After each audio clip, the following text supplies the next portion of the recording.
Mga idol at kabayan, good news! Beaching ramps sa Pag-Asa Island, fully operational na ngayong araw. Na-turnover na ito sa LGU at sa Wescom. Wow! Ayos! Nakakatuwa naman at masaya tayo para sa mga lokal ng Pag-Asa dahil natupad na ang kanilang mga pangarap. Sa Philippine Navy, mabuhay! Mas mabilis nyo nang magampanan ang inyong mga tungkulin. Para sa aktual na video ng pag-turnover, panoorin ang vlog, i-like at mag-subscribe. Matik na! Pero bago ang lahat, huwag kalimutang i-like at i-subscribe ang aming YouTube channel.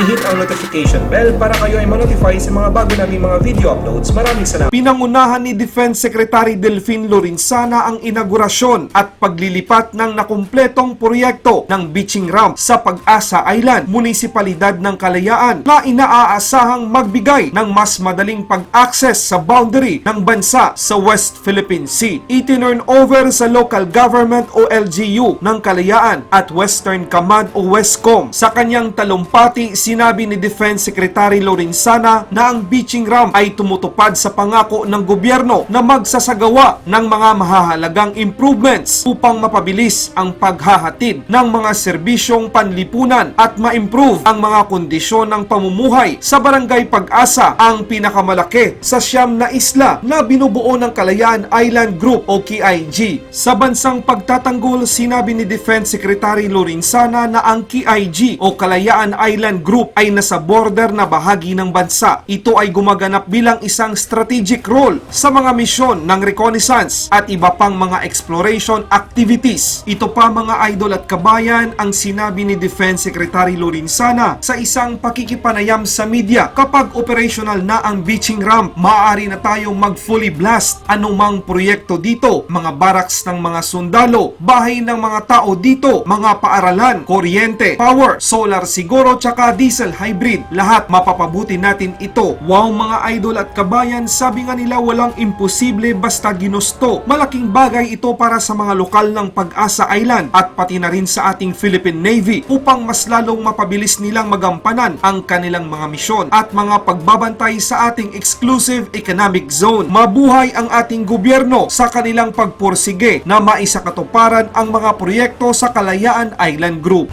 Laban Pinas!